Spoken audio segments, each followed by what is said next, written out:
तो साथियों, इस वीडियो में हम आपको बताएंगे BA second year 4th semester के मध्यकालीन इतिहास यानी कि मेडिवल हिस्ट्री के महत्वपूर्ण इंपॉर्टेंट क्वेश्चन, जो कि आपके एग्ज़ाम में बहुत ही महत्वपूर्ण सिद्ध होंगे। तो गाइस, एग्ज़ाम देने से पहले इस वीडियो को देखकर जरूर जाएं।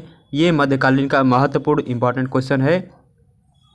तो यदि आप इसके पहले का वीडियो यानी कि इसके पहले जो सब्जेक्ट के वीडियो बने हैं, तो यदि नहीं देखे हैं तो आपको लिंक डिस्क्रिप्शन बॉक्स में मिल जाएगा, आप वहां से जाकर देख सकते हैं। और यदि कोई चीज़ पूछना चाहते हैं ग्रेजुएशन या मतलब किसी चीज़ से रिलेटेड का कोई टॉपिक, तो हमारे टेलीग्राम चैनल अमन जेकियन से जुड़िए। तो मध्यकालीन चैप्टर 1 का नाम क्या है? पुनः जागरण की कारण और विशेषताएं एवं प्रभाव। तो आइए पहला क्वेश्चन देखते हैं हम। तो इसमें पहला क्वेश्चन दिया है, पुनः जागरण का शाब्दिक अर्थ क्या होता है? पुनः जागरण का शाब्दिक अर्थ होता है फिर से जागरण या पुनर्जन्म। ऑप्शन नंबर क्या है? ए इसका राइट आंसर है। पुनः जागरण का प्रमुख कारण क्या था, यानी रीजन क्या था? तो पुनः जागरण का प्रमुख कारण था सामंतवाद का पतन। क्या था? सामंतवाद का पतन था। ऑप्शन नंबर क्या है? ब इसका सही आंसर है। चलिए बढ़ते हैं अपने अगले क्वेश्चन की तरफ। हमारा अगला क्वेश्चन है, सर्वप्रथम 1300 ईस्वी से पुनः जागरण की झलक, यानी कि सर्वप्रथम 1300 ईस्वी से पुनः जागरण की शुरुआत हुई, यानी कि झलक निम्न में से किस देश में दिखाई देती है? तो यानी कि सबसे पहले 1300 ईस्वी में पुनः जागरण की झलक किस देश में दिखाई दी गई थी? तो कहाँ पर? इटली में दिखाई गई थी। तो ऑप्शन नंबर सी इसका राइट आंसर है। पुनः जागरण युग का इटली का पहला असाधारण व महान साहित्यकार कौन था? तो कौन था? पेट्रार्क था। ऑप्शन नंबर ए इसका सही आंसर है। पुनः जागरण काल में इंग्लैंड के यानी कि पुनः जागरण काल में इंग्लैंड के विश्व को अमर नाटककार दिया है। किसने दिया है? तो शेक्सपियर ने दिया है। ऑप्शन नंबर क्या है? इसका राइट आंसर है। बढ़ते हैं अपने अगले क्वेश्चन की तरफ। हमारा अगला क्वेश्चन है, पुनः जागरण काल की वैज्ञानिक प्रगति में योगदान दिया।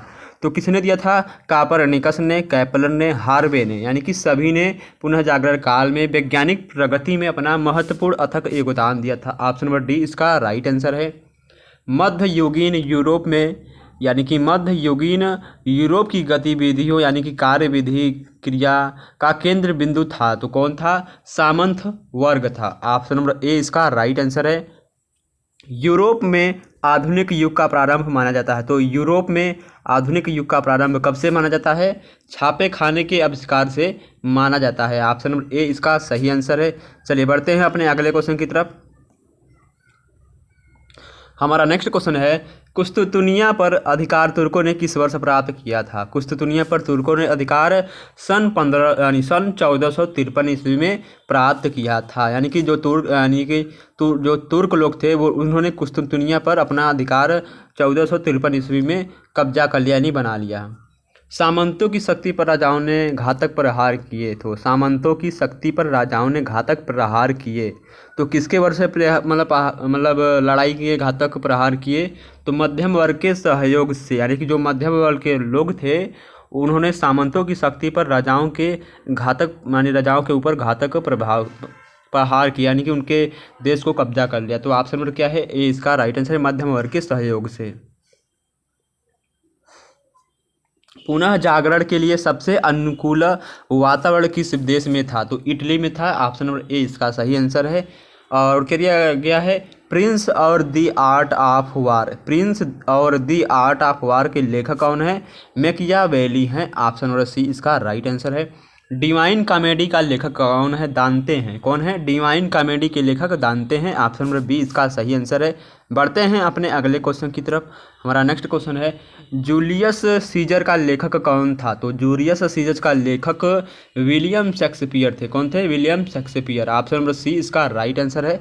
नेक्स्ट क्वेश्चन है हमारा, पृथ्वी सूर्य के चारों ओर घूमती है, इस सिद्धांत को किसने सिद्ध किया था? तो कोपरनिकस ने सिद्ध किया था।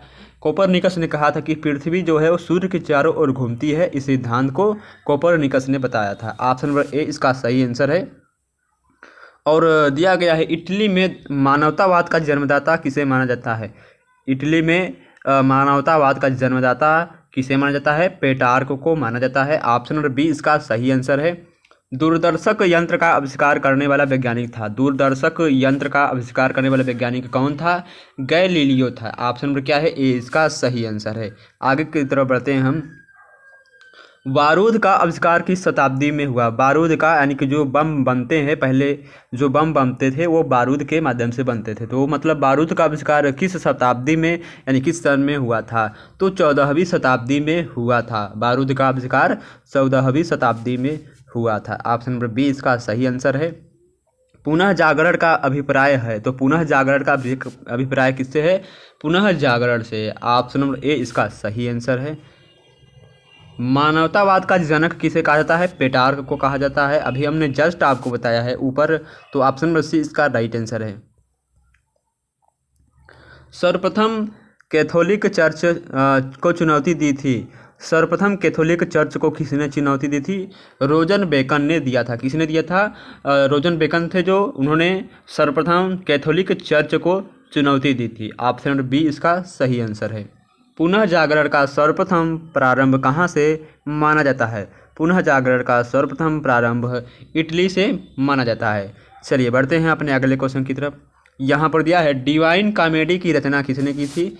डिवाइन कॉमेडी की रचना दांते ने की थी। ऑप्शन नंबर सी इसका राइट आंसर है। फियामेटा और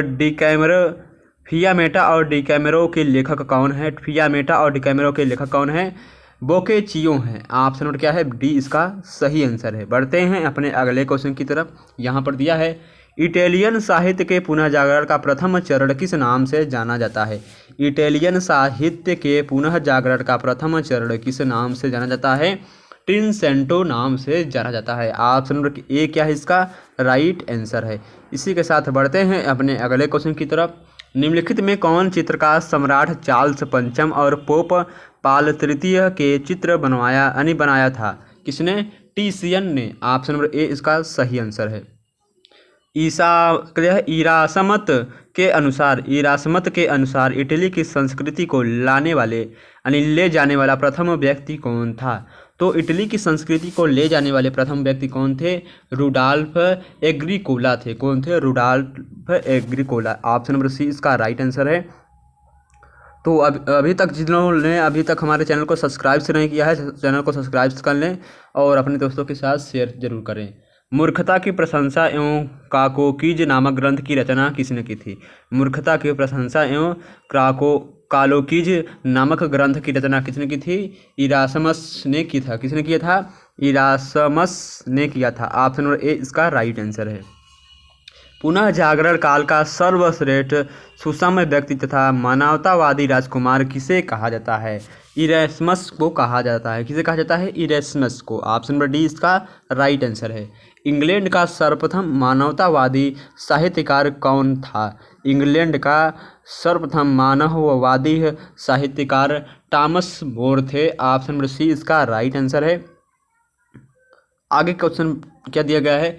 यूटोपिया नामक ग्रंथ के रचनाकार कौन है? तो यूटोपिया नामक ग्रंथ के रचनाकार टॉमस मोर हैं। ऑप्शन नंबर ए इसका राइट आंसर है। निम्नलिखित में से किस ग्रंथ में एलिजाबेथ के शासनकाल में इंग्लैंड की महत्ता एवं गौरव का परिचय दिया था? किस ग्रंथ में एलिजाबेथ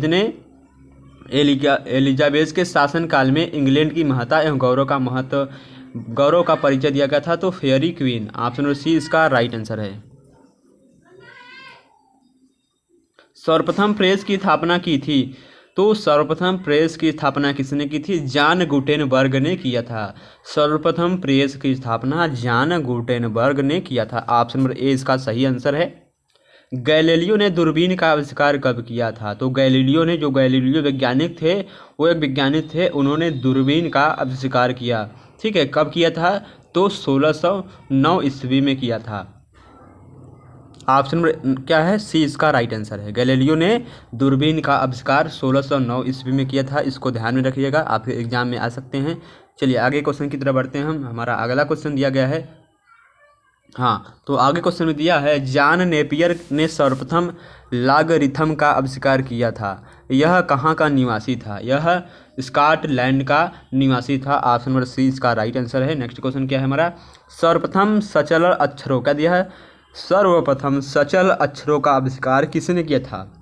लॉरेंस कास्टर ने किया था। सचल अक्षरों का आविष्कार लॉरेंस कास्टर ने किया था। ऑप्शन नंबर डी इसका राइट आंसर है। बढ़ते हैं अपने अगले क्वेश्चन की तरफ। डिकैमरों का दूसरा नाम क्या था? 10 दिन। डिकैमर का दूसरा नाम 10 दिन था। ऑप्शन नंबर ए इसका सही आंसर है। यूरोप में पुनः जागरण का प्रारंभ किस देश से माने किस देश से हुआ था? इटली से हुआ था। यूरोप में पुनः जागरण का प्रारंभ इटली देश से हुआ था। ऑप्शन नंबर डी इसका राइट आंसर है। दी प्रिंस ग्रंथ का लेखक कौन था? तो मैकियावेली थे। कौन थे? दी प्रिंस ग्रंथ का लेखक मैकियावेली था। ऑप्शन नंबर क्या है? सी इसका राइट आंसर है। टॉमस मूर ने कौन सी पुस्तक लिखी थी? यूटोपिया। टॉमस मूर ने कौन सी पुस्तक लिखी थी? यूटोपिया। ऑप्शन नंबर ए इसका राइट आंसर है। चलिए बढ़ते हैं अपने अगले क्वेश्चन की तरफ। नई दुनिया की खोज किसने की थी? नई दुनिया की खोज किसने की थी? कोलंबस ने किया था। ऑप्शन नंबर ब क्या है इसका, यानी बी इसका राइट आंसर है। और क्या गुरुत्वाकर्षण के सिद्धांत के प्रतिपादक कौन है? तो गुरुत्वाकर्षण के सिद्धांत के प्रतिपादक न्यूटन है। ये तो सभी जानते हैं। तो गुरुत्वाकर्षण के सिद्धांत के प्रतिपादक न्यूटन है। ऑप्शन नंबर बी इसका राइट आंसर है। बढ़ते हैं अपने अगले क्वेश्चन की तरफ। पहली मुद्रित पुस्तक कौन थी? पहली मुद्रित पुस्तक कौन थी? गुटेनबर्ग की बाइबिल। पहली मुद्रित पुस्तक गुटेनबर्ग की बाइबिल थी। ऑप्शन नंबर क्या है? ए इसका राइट आंसर है। राफेल कहाँ के चित्रकार थे? कहाँ के चित्रकार थे? इटली के चित्रकार थे। कहाँ के? राफेल इटली के चित्रकार थे, यानी कि आर्टिस्ट।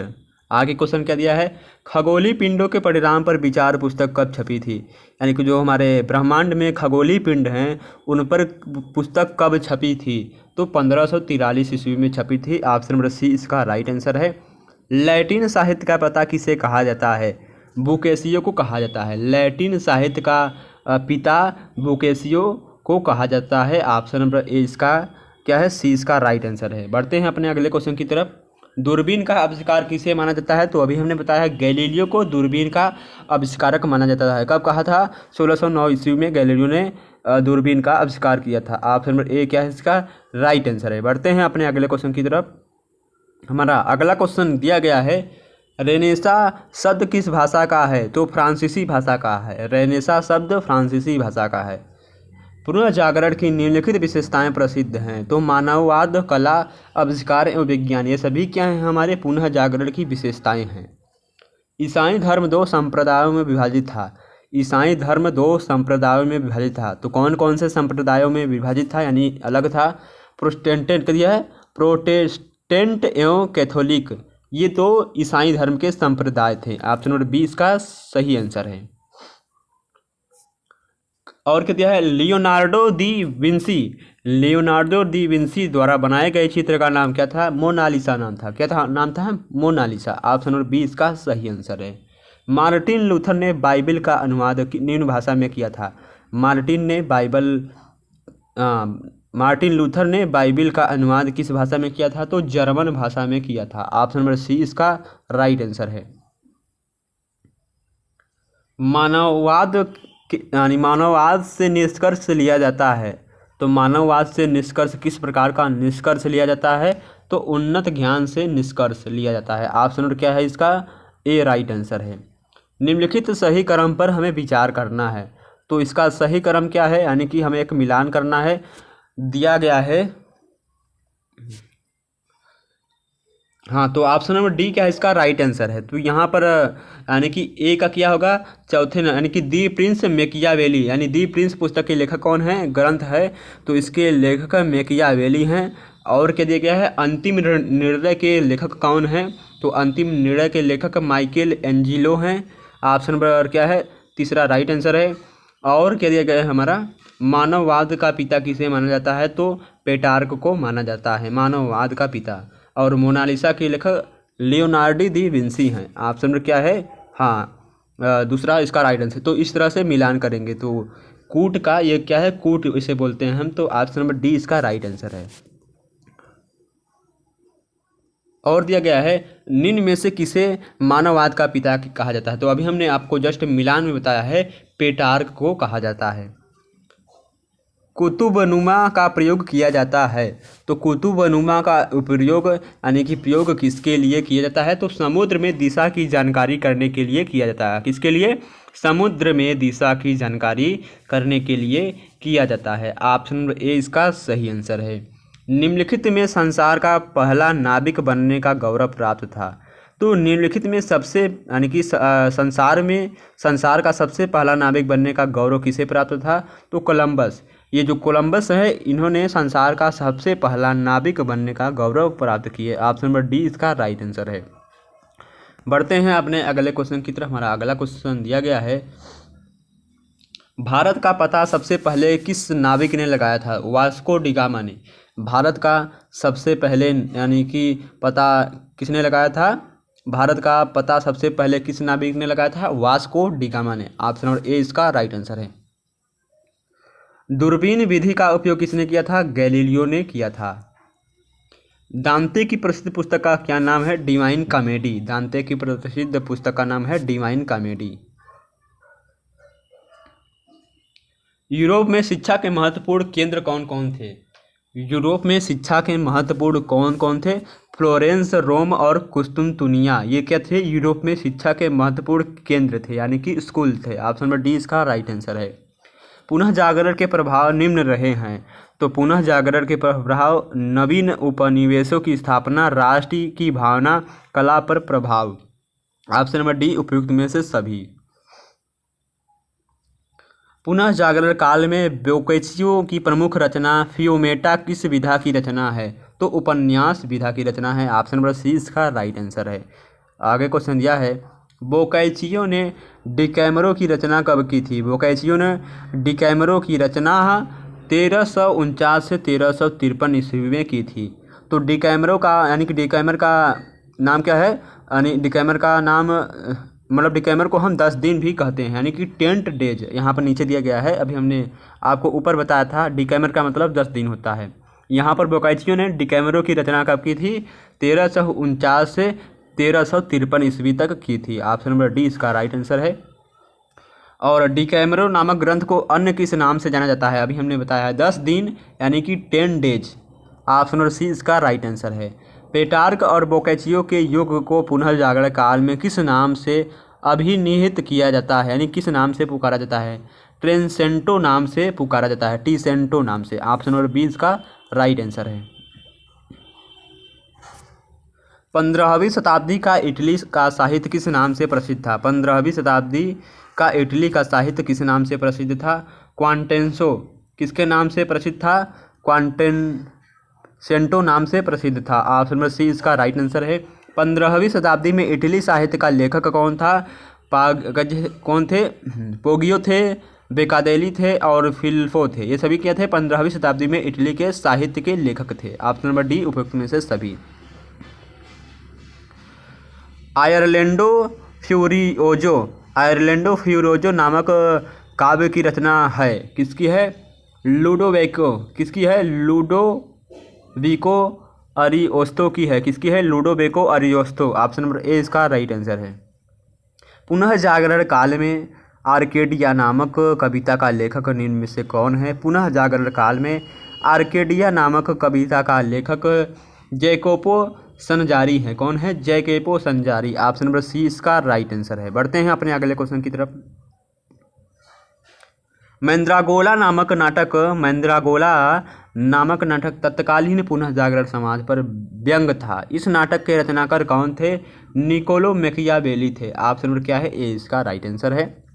फ्लोरेंस गणराज्य के उदय का वृत्तांत नामक ग्रंथ का रचनाकार निम्नलिखित में से कौन है? निकोलो मैकियावेली हैं। ऑप्शन नंबर सी इसका राइट आंसर है। फ्लोरेंस का इतिहास नामक ग्रंथ की रचना निम्नलिखित में से किसने की थी? फ्लोरेंस का इतिहास नामक ग्रंथ की रचना निम्नलिखित में से फ्रांसिस्को गिकार्डिनी ने किया था। किसने किया था? फ्रांसिस्को गिकार्डिनी। ऑप्शन नंबर बी इसका राइट आंसर है। इटली का साहित्य नामक ग्रंथ की रचना निम्नलिखित में से किसने की थी?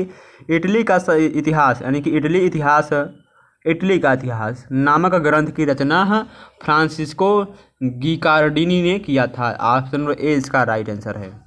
निम्नलिखित में से किसने कंस्टेंटाइन के दान नामक निबंध की रचना की थी? लोरेंजो वल्ला ने किया था। ऑप्शन नंबर क्या है? ए इसका राइट आंसर है। स्थापत्य कला शैली का विकास सर्वप्रथम कहाँ से प्रारंभ हुआ? स्थापत्य कला शैली का विकास सर्वप्रथम इटली से प्रारंभ हुआ था। ऑप्शन नंबर क्या है? ए इसका राइट आंसर है। इटली में स्थापत्य कला का पहला कलाकार कौन था? इटली में स्थापत्य कला का पहला कलाकार फिलिप्पो ब्रूनेलेस्की थे। कौन थे? फिलिप्पो ब्रूनेलेस्की। ऑप्शन नंबर सी इसका राइट आंसर है। इटली में स्थापत्य कला शैली का चरमोत्कर्ष किसके समय में हुआ था? चरमोत्कर्ष किसके समय में हुआ था? माइकल एंजेलो के समय में हुआ था। ऑप्शन नंबर ए इसका राइट आंसर है। निम्नलिखित में से कौन स्थापत्य कला से संबंधित है? तो फिलिप्पो ब्रूनेलेस्की यह स्थापत्य कला से संबंधित है। ऑप्शन नंबर डी इसका राइट आंसर है। मूर्तिकला के क्षेत्र में सर्वप्रथम मूर्तियों का निर्माण किसने किया था? मूर्तिकला के क्षेत्र में सर्वप्रथम मूर्तियों का निर्माण लोरेंजो गिबर्टी ने किया था। लोरेंजो गिबर्टी। ऑप्शन नंबर सी इसका राइट आंसर है। ध्यान दीजिएगा। तो अभी तक आपने यदि इसके पहले का वीडियो नहीं देखा है तो लिंक आपको डिस्क्रिप्शन बॉक्स में मिल जाएगा, आप वहां से डायरेक्ट प्लेलिस्ट वाले में जाकर देख सकते हैं। निम्नलिखित में से कौन मूर्तिकला से संबंधित है? डोनातेली, लोरेंजो गिबर्टी, ल्यूका डेला राबिया, ये सभी क्या हैं? मूर्तिकला से संबंधित है। ऑप्शन नंबर डी इसका राइट आंसर है।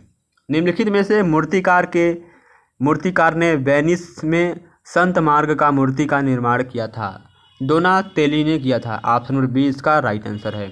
पुनः जागरणकालीन चित्रकला के विकास में पुनः जागरणकालीन चित्रकला के विकास में निम्न में से कौन इटली का चित्रकार है? तो रेफेल हैं, टिशियन हैं, लियोनार्डो दा विंसी हैं। ये सभी क्या हैं? पुनः जागरणकालीन चित्रकला के विकास में अपनी ये इटली के चित्रकार थे। ऑप्शन नंबर डी इसका राइट आंसर है। बढ़ते हैं अपने अगले क्वेश्चन की तरफ।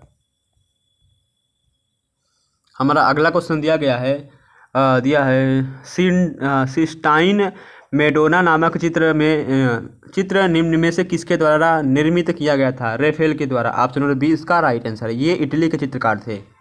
पुनः जागरण काल में निम्नलिखित में से कौन इटली का संगीतज्ञ था? तो पुनः जागरण काल में निम्नलिखित में से इटली का संगीतज्ञ यानी गाना गाने वाला कौन था? तो पेलेस्टीन एवं गेबरिली यानी दोनों। ऑप्शन नंबर सी इसका राइट आंसर है। नेक्स्ट क्वेश्चन हमारा दिया गया है पुनः जागरण काल में जर्मनी का पहला मानवतावादी साहित्यकार कौन था? रुडॉल्फ एग्रीकोला थे। कौन थे? रुडॉल्फ एग्रीकोला पुनः जागरण काल में जर्मनी का पहला मानवतावादी साहित्यकार थे। मूर्खता की प्रशंसा एवं कालोकोज नामक ग्रंथ की रचना किसने की थी? तो डेसिडेरियन इमर्सन ने किया था। किसने किया था? डेसिडेरियन इमर्सन। ऑप्शन नंबर सी इसका राइट आंसर है। बढ़ते हैं अपने अगले क्वेश्चन की तरफ। पुनः जागरण युग में फ्रांस का सर्वप्रथम साहित्यकार कौन था? पुनः जागरण युग में फ्रांस का सर्वप्रथम साहित्यकार कौन था? तो फ्रांसिस रबेलास था। कौन था? फ्रांसिस रबेलास। ऑप्शन नंबर क्या है? ए इसका राइट आंसर है। और क्या है? गारगंतुआ और पेंटागुअल नामक ग्रंथ की रचना किसने की थी? तो फ्रांसिस रबेलास ने किया था। किसने किया था? फ्रांसिस रबेलास। ऑप्शन नंबर बी इसका राइट आंसर है। स्पेन में पुनः जागरणकालीन साहित्य के सबसे अधिक किसकी रचना की गई थी? स्पेन में पुनः जागरणकालीन के दौरान साहित्य में सबसे अधिक रचना किसकी की गई थी? तो नाटक की गई थी। ऑप्शन नंबर डी इसका राइट आंसर है। पुनः जागरण काल में स्पेन का सर्वाधिक प्रसिद्ध नाटककार कौन था? तो लोप द वेगा थे। कौन थे? पुनः जागरण काल में स्पेन का सर्वाधिक प्रसिद्ध नाटककार कौन था? तो Lope de Vega. Option number C क्या है इसका राइट आंसर है। स्पेन का सबसे प्रसिद्ध यानी फेमस साहित्यकार कौन था? स्पेन का सबसे प्रसिद्ध फेमस साहित्यकार कौन था? मिगेल सर्वेंटीज थे। कौन थे? मिगेल सर्वेंटीज। ऑप्शन नंबर डी इसका राइट आंसर है। फेरी क्वीन किसकी रचना है? फेरी क्वीन किसकी रचना है? एडमंड स्पेंसर की है। फेयरी क्वीन किसकी रचना है? एडमंड स्पेंसर की है। ऑप्शन नंबर क्या है? ए इसका राइट आंसर है। कैंटरबरी टेल्स निम्न में से किसकी रचना है? कैंटरबरी टेल्स निम्न में से किसकी रचना है? चौसर की है। ऑप्शन नंबर क्या है? ए इसका राइट आंसर है। और क्या दिया गया हमारा? सूची 1 को सूची 2 के साथ सही सुलेखित कीजिए और सूचियों के नीचे दिए गए कूट का प्रयोग करके सही उत्तर चुनिए।